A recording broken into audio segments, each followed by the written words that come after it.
my son came home with a drawing and showed me this strange-looking woman flying around. I said, "What is it?" He said, "It's Lucy in the sky with diamonds." And I thought, that's beautiful. I immediately wrote a song about it.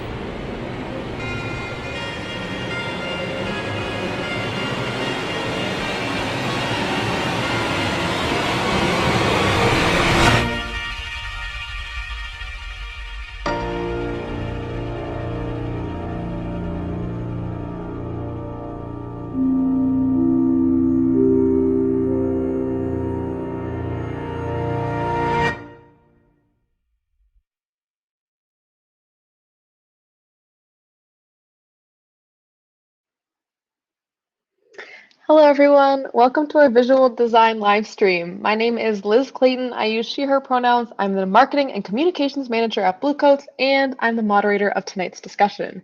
Every week since we announced our 2021 production, Lucy, we have been coming to you live to discuss all things design, pedagogy, and leadership at Bluecoats. Thank you all for joining us every week. This will be our last Introducing Lucy live stream as we move into our spring training home at Indiana Wesleyan University 1 week from tomorrow. I hope you can join us on July 1st for our Moving in Blue telethon. Make sure to check out our website and social media pages in the coming days for more information about that. We're really excited to be back together and doing drum corps, and we have exciting live and recorded content planned for all of you at home. For our final Introducing Lucy live stream, I'm joined by some of our incredible visual designers.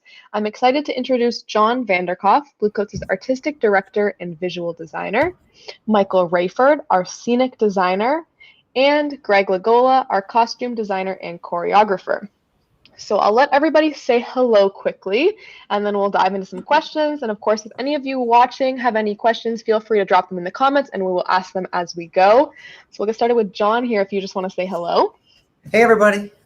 So good to be here and just be here. We're about a week away from moving in, so it's finally all really going to happen, and super excited to get with everybody there and create this production. Awesome. And Michael? Hello, how are you? Good to see you. Hi, Liz. Where are you? Me? Yeah. I'm here in Canada. Oh, I love that. Canada. Good. Well, welcome. And if anybody has questions, let me know. Happy to answer. Yep. Awesome. Hi, Greg. Hey, everybody. Good to be back here and talking with two of my favorite people in the world at Bluecoats. And yeah, excited to talk through what we have planned.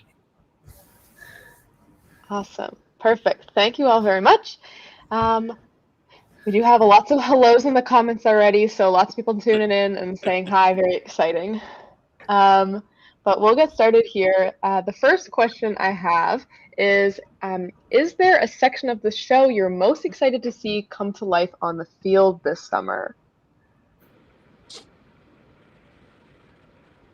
Anybody want to jump in?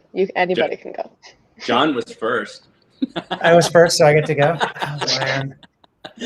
Well, I'm knee deep in the actual making of it now, starting to sketch out the things and the placement and the movements and the looks per scenes and stuff like that. So I'm excited, especially to go into Lucy's world, which will be like the first part of the show, that production, that part that will take us actually into this, into what the Cohen show is about, and how that transformation is going to happen. I'm excited to get in there and figure it out. It's a bunch of ideas and sketches right now, and yeah, I'm so super curious to see if what this is going to look like in the end. Yeah, I'll tag on that. There's a great moment set up in the beginning where there's a central image of Lucy that comes together. And I'm very excited to see how that's all going to work out and helping just establish that world that we're going to be in. So yeah, that's going to be fun. Greg, do you have anything to tack on there? Well, I guess I could be very specific and say all of it. No, I mean, really, honestly, I really can't pick a favorite part of it, because as I'm thinking about it and listening to the music more and more as I get ready to kind of join in the fun, yeah, I just can't. It's just so, all of it is so exciting to me because we've been away from it for so long, as you know, and so Mhm. I can't even. I'm kind of giddy about just getting together again and seeing how it all comes together. So yeah. Yeah, I definitely agree with that. It's been, I mean, as we keep saying, the intermission is over. It's been a really long intermission, and I'm very glad to be getting back to it. Yeah. Since we just did a little bit of talking about kind of the first part of the show, and we know that this is the second act of the 2019 production, The Bluecoats. So, how will show design differ in this act? Michael, do you want to go first this time? I can. um, You go first. sure. What's going to be interesting about this, and this would be part of this thought too of what's changed in our world, is that we're actually having to recast. How's that? Some of our set pieces that we used before. So we've had a huge challenge in for me in how to make sure this feels like a very different world. Okay. And one of the things that we've done with this is that we've jumped more headlong into a little bit graphically into a period feel, and we usually don't do that. We usually aren't quite so on the nose, and so that's going to be very different for us. I think that vibe is going to feel rather different, and it's pretty vibrant too. So in general, we can dig in. That's like what I would say is going to be very a little different design wise there. Yeah. How'd I do? That was great. Totally great. Hang on. What was the exact question you asked, Liz? The exact question I Yeah. asked. So, just how will this show design like differ in this act from the first act in 2019? Yeah, I'm not exactly sure, to be honest with you. It is a continuation of the story. It goes to a whole different world. So there's going to be similarities, and then there's going to be big departures. So it's going to be a combination of that. Exactly, I don't know. I've always been thinking of this as like, the continuation of the story, the second act, if you will, the second part of a concert or something like that. And so it's not about how to be so different or how to be the same. It's like, well, what's the next step? What's the next step with this? What's the next step with that kind of thing? So I don't know. That's how I would answer that. What is the next step, I guess, is the follow-up there then. What is the next step? Well, Yeah, we're going do you know into what the next step is? yeah, sure. This is going to, this fantasy, just beautiful world, surreal world of what this Lucy, whether you think of her as a character or as a, an image, you know what I mean? What's it's just that beauty and that creativity and finding the joy and all that kind of stuff through her eyes. I think that's the next step. We've often talked about her even as a spirit, Yeah. and that she has different manifestations. So I think that's also interesting here when you step into this non-literal world, and it can be anything we want it to be. Lucy can be anything. So, I think it's a wonderful coming back from intermission moment, where you find out what Act 2 is going to be, and like you have to bring what you've known and be willing to go where you don't know. Great. Greg, do you have anything to tack on there, I guess, about, what the next step is here? What are things going to look like this year? Yeah, I mean, kind of like what to sort of tag on to what the guy said, these guys said, is that it's more, I would say the difference might be from a costume perspective, or a good way to put it would be, maybe you'll see a difference in terms of the way they look. And maybe it's more a little bit as seen through Lucy's eyes, as opposed to how we have seen them before. We kind of use that as a jumping off point to inform some of the colors and the look and how they'll be represented and what they kind of represent on the field. So it's different, but it's related to it, but it will be different. Awesome. Again, we have some more hellos here. Emma Totis says, so good Hi, to Emma. see all of your faces. Excited to see the show this year. We also have a comment from Trevor, who, hi design team, can't wait to see what you bring to the field. So lots of people Thanks, excited Trev. to see kind of what things look like when we get back. Yeah. Of course, everything so far has been online. So what has the show design process been like? What does it look like in this kind of new online space that we're exploring? We've had to explore this year.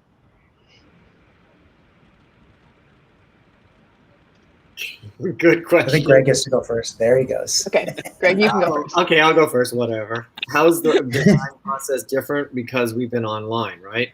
Yeah. Well, Yeah. we've had some I've actually, unfortunately, I wasn't able to see these guys face to face at all since our last meeting in early 2020. But yeah, I mean, for me, it's different, being in Zoom calls as opposed to face.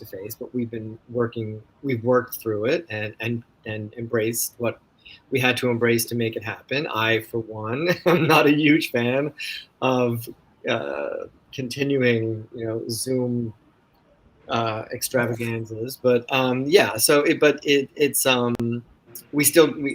interesting. We got it. For me, I think we were still able to, bounce all the ideas off of each other and still inspire each other for sure. That hasn't changed at all. The technology, has made things slightly different, but I think the chemistry we have, and I don't know, the ability to work off of each other and just really enjoy the process. I'm speaking from the heart, has not and will never change as far as I'm concerned. Yeah. So that was a common that remained the same, which I think got me through this time. If I'm being honest, I would say it's kind of the same thing. That's what Greg said. You think about it. I mean, Greg being in New York City, it took a long time for some of us. Were in the part of the country where the vaccine happened pretty quick, and we were able to kind of get together, towards the, whatever, not too long ago.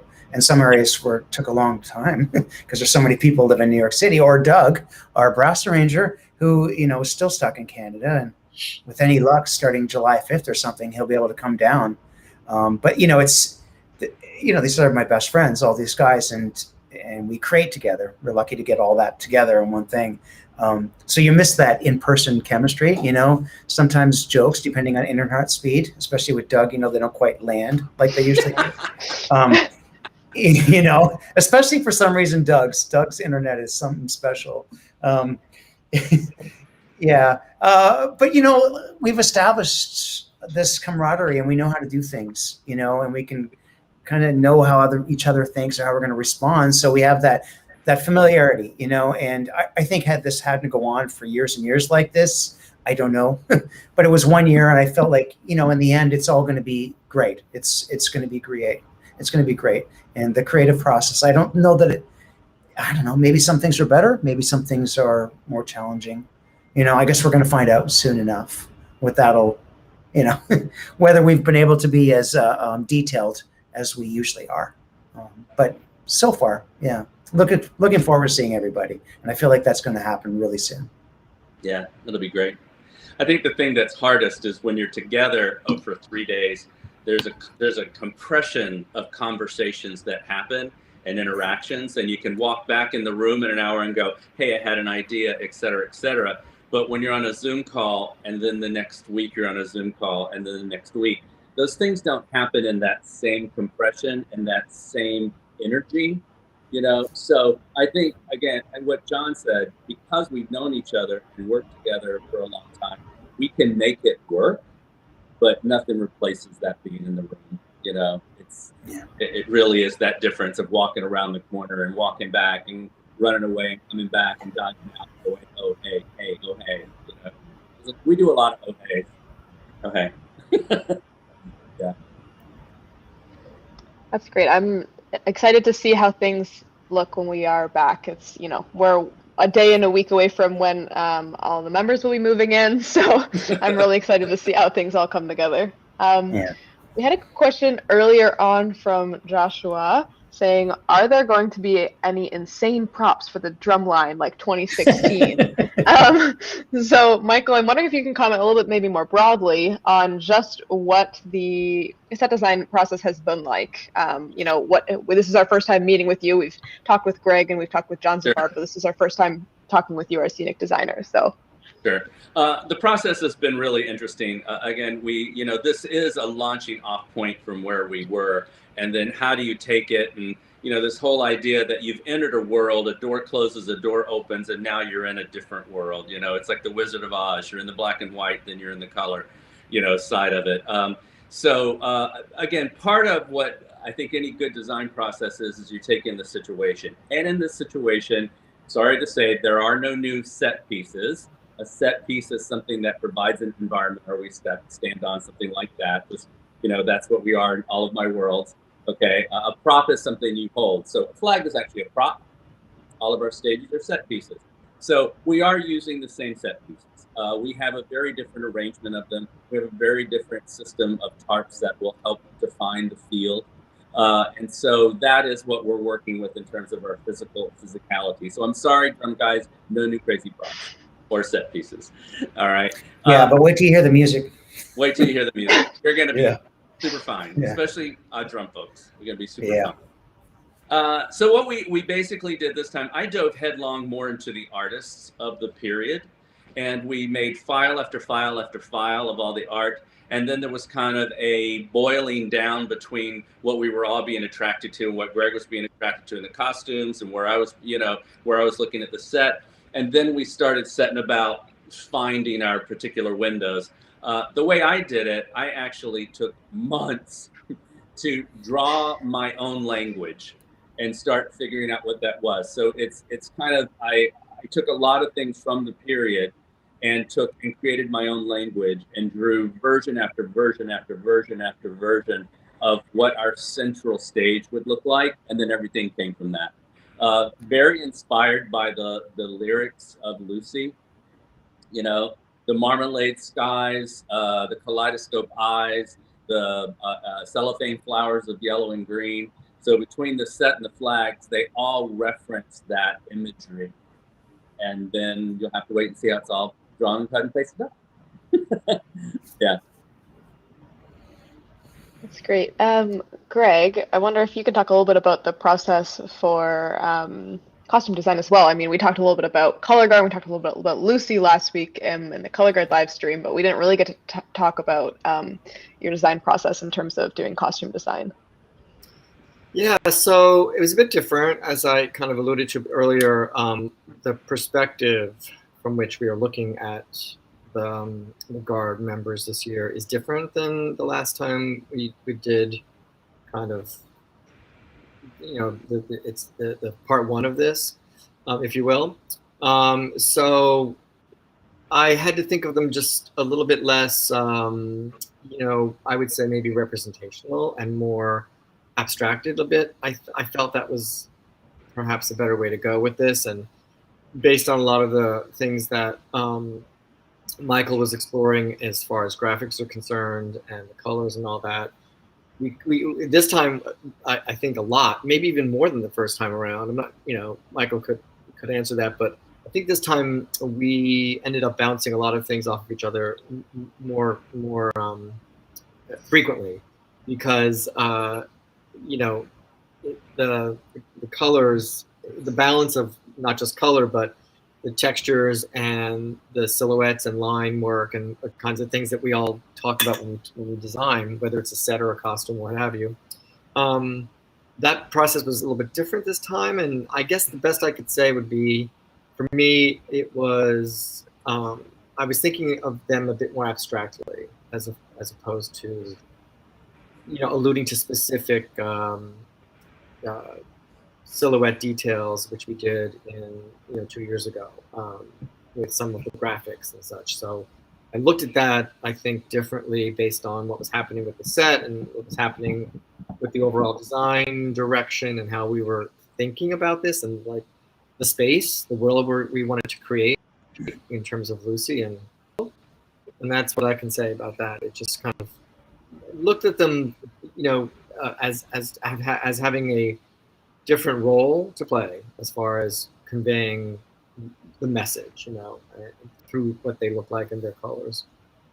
Funny, let me jump on the backside of that and say, and that affected also then how the set is proceeding. Like, one of the big differences that also was the color palette shift, where the horns are going and the guard is more of a black and white and silver world. And so it actually, the set is more aggressive with color, this in Act 2.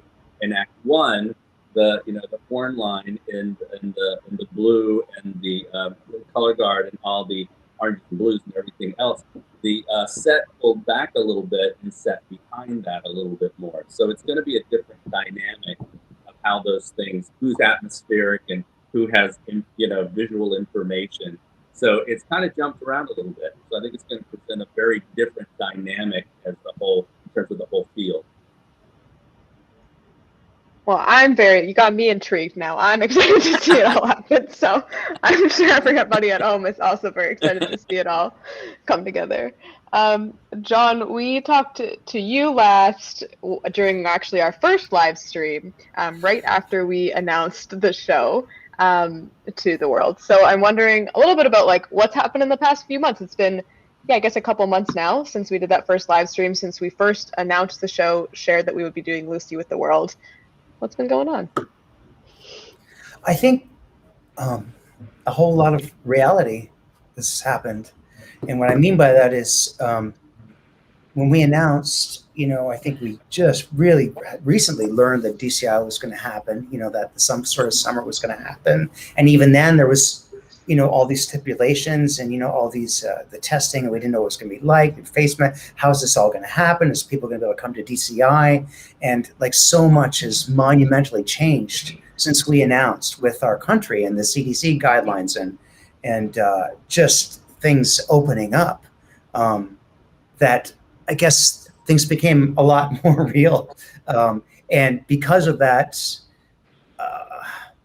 I think personally, it pushed me even more, the I's and the T's and, making sure everything's ready to go by the time is in. The other thing that's happened is, I think probably a little bit longer to enjoy this anxiety that you get before you start creating something. You know what I'm saying? Because usually in my life, it's like season after season after season, you go band, you go Winter Guard, intense, and then a couple weeks off and you're right into drum corps. Well, Winter Guard sort of happened, it was great from what we had, but just this pause until July 1st, usually by now, hang on, what's the date today? It's like we would have done Detroit already, right? Like we would have been on the tour. The whole show would have been done and it's not done. So I don't know what to say about that. Everything's just that. So obviously more time to, find the joy in me and my life around me because of the change and the difference. But I think a little more anxiety and ready to get going on day one. A lot more planning, a lot more preparation in my mind, I suppose. This is me personally. All set for what's going to happen in a week and a couple days. I'm not sure if that answered that, but that's what I've been feeling anyways. Yeah, I think that does answer it. And I think that makes a lot of sense, especially since like this was, for those of you watching who don't know, like this was the production that was planned for 2020. So Correct. This has been kind of a long time in the making now. And of course it's changed and developed and grown in a lot of ways, but you've had a long time to ruminate on this show concept. So I think that makes a lot and it's sense. Been different. Like the ruminating time has been substantially different than any other time, obviously, in my career. It's a totally different being, and just trying to figure out how to exist in this new world that we have and what we've just gone through. Yeah. Have you felt the same way in that, Michael? I don't know.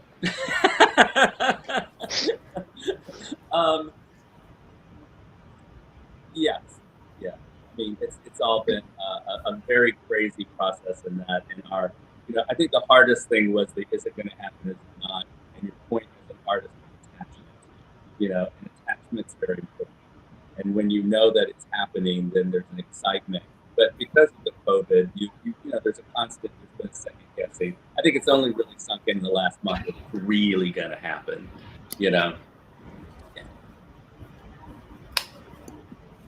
Craig, do you have anything to tack on there? Because we're going around, so give you a chance. No. I mean, I just have to echo what these guys have said. It's the same thing, I'm just yeah, like John said, I was looking at the date, and tomorrow is Thursday, right? So I guess tomorrow, under normal circumstances, tomorrow would have been our like opening night, our first show. And I guess, Is that right? right? Yeah, it's usually around June 22nd, 3rd, somewhere Yeah, around I guess you're right. there. Oh my gosh. And I Oh, I that's just one got nervous. Yeah, yeah, exactly. And I think back about, I mean, those are always intensely nerve-wracking moments, like that day or the day of the first show that's usually televised, you know, the whole thing, the whole opening night kind of thing. And oh my God, like I just, think back about how we would just be running around and everything was coming in, and the costumes were, at the last, there were some last minute details that were being ironed out. And it was like, it was the frenetic nature of that I hate it when I was in it, but I really miss it now. And I almost feel like I would like to, I would like to have that feeling again sometime perhaps next year, when we have a more normal kind of drum corps scene.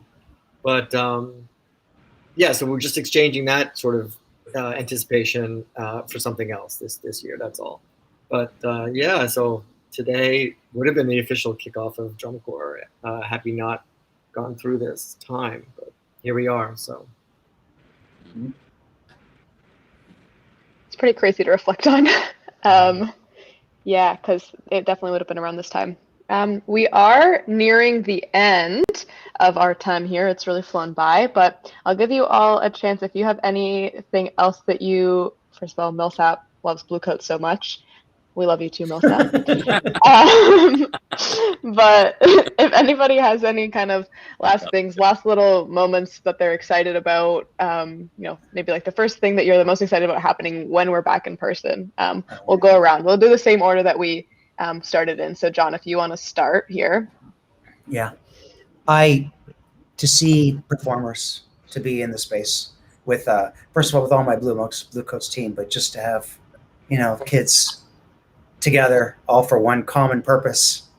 That's not about fighting a pandemic or not about something else, but it's just about joy and about creating something beautiful together. That first day, it probably hit me pretty emotionally, I imagine. And then we'll get on with the with the business of it all. But I can hardly wait. I'm so, I think about where I was a year ago, or even less than that, and didn't imagine that this day would be happening this year at all.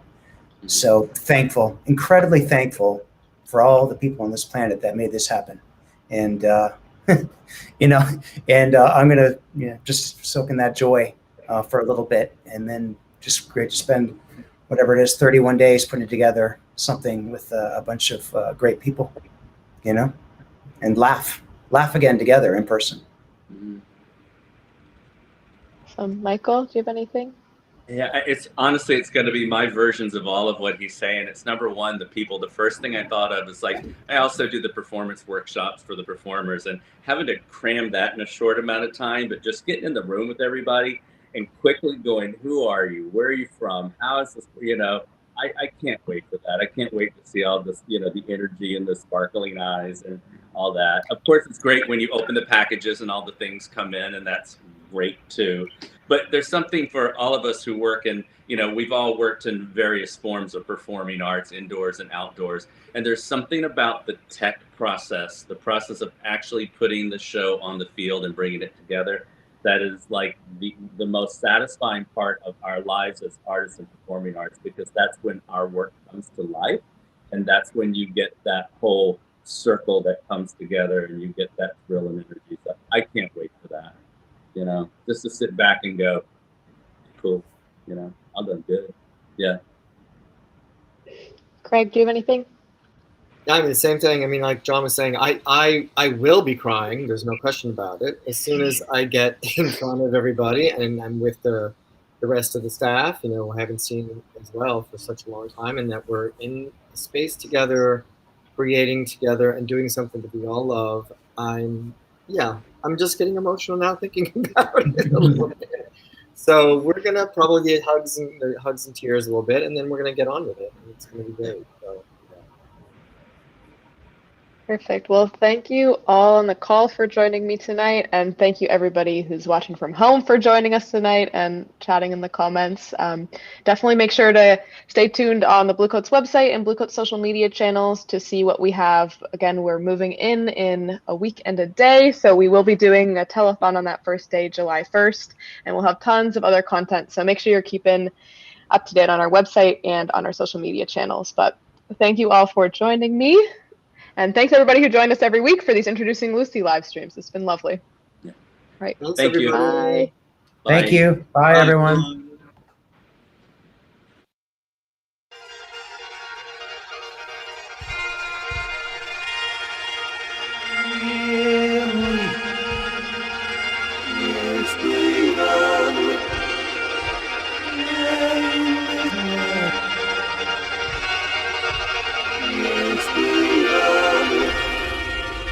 My son came home with a drawing and showed me this strange-looking woman flying around.